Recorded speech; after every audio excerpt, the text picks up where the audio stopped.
Good evening, guys. This is Damon from Vintage X Collectibles, and today I will be unboxing and reviewing the Adult Collector's Alpha Predator by NECA. Stay tuned.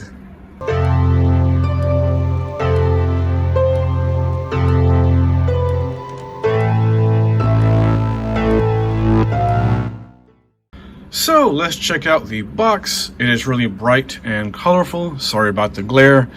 We have some awesome artwork of the Alpha Predator right out front, as well as the inside flap. And then here's a glance at what you get inside the window. This is the 100th Predator made by NECA, special edition. And he is a tribute to how he was supposed to look in the original Predators film. But we'll touch on that a little more later on in this video.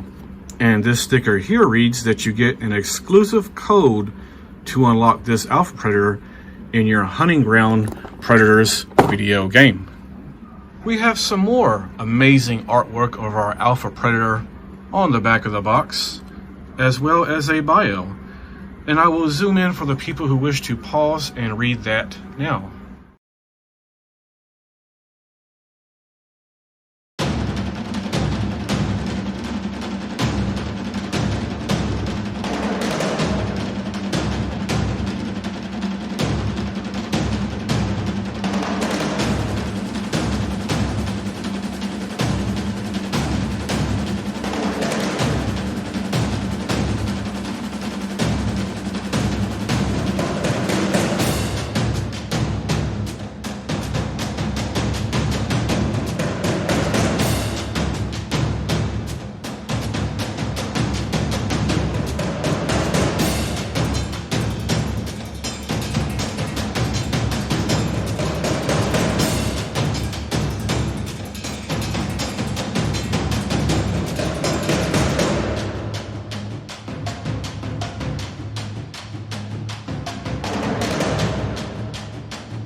Well, I gotta say, that's really neat that you get a poster showing off all 100 Predators that NECA has ever made. I wonder when they will finally get around to making this Predator.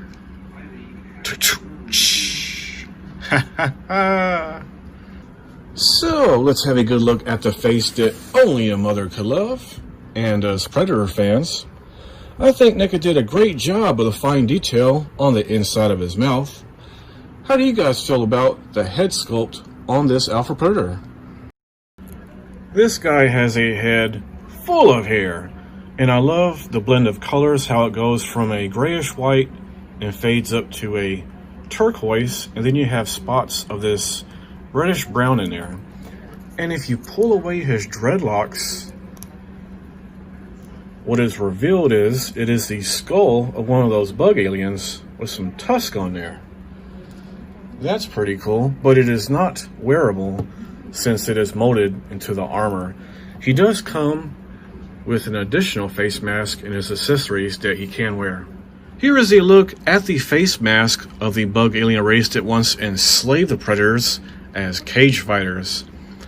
And it looks kind of cool. I dig it. But there is really no effective way of attaching it to the predator's face. You see these parts on the side that are kind of molded outward? It appears those are supposed to latch on to his head, but it's a bit difficult to execute. You kind of have to just use your thumb to smash into it. You know, kind of gets on there. And there that goes. But, yeah, I don't know what to think about that. What do y'all think? Oh, well, I mean, I will never display him like that. I don't want to cover up that handsome face right there. Alright, what I think I'll do is go over accessories and articulation the same time as reviewing him, just because there is so much going on here with so many different options. You also get this pair of alien tusk, and there's a couple things you can do here. In his bone claw armor here, you can insert one of these right there, and I guess that kind of emulates his more modern retractable wrist blade. But he already has so many weapons and accessories here. I'd much rather do this. Just look for the little holes back here and insert these into his armor, and you have that going on, and that looks wicked. And I really think this adds to his already menacing look. What do y'all think? Our Alpha Predator here has this grayish white skin, which is covered up by what looks to be the rib cage of that bug alien species. And he does have waist rotation as well as upper torso rotation. The head looks up okay, but when he looks downward, his jaw starts to get in the way of that rib cage. But what you could do to achieve the look you're going for, you can incorporate the torso bend with the head just like so. Or if you're looking downward, you know, he's looking down at his enemy. There you go. He also comes with an ancient sickle, and it has a nice little sharp tip on there, and there is actually a place on his belt to store it, as seen on the box artwork. And there you go. Yeah, he is looking more and more dangerous. And you see here is the box artwork. There's the sickle. And you know, I shared a photo of this last week on social media. A lot of people were like, oh dude, where'd you get it? Well, I got mine exactly a week ago, last Monday, at my local comic shop, Bedrock City, for a retail price, $29.99. I know a lot of people pre-ordered it, and I believe they have to wait till the end of July to receive theirs. So I'm sorry about that. Hopefully my review gets you amped up about receiving yours. Moving on to his legs, he does have foot rotation. If they would have added an ankle rocker, it would have greatly improved his posability. He is, however, double jointed at the knee, which gives him a really good bend.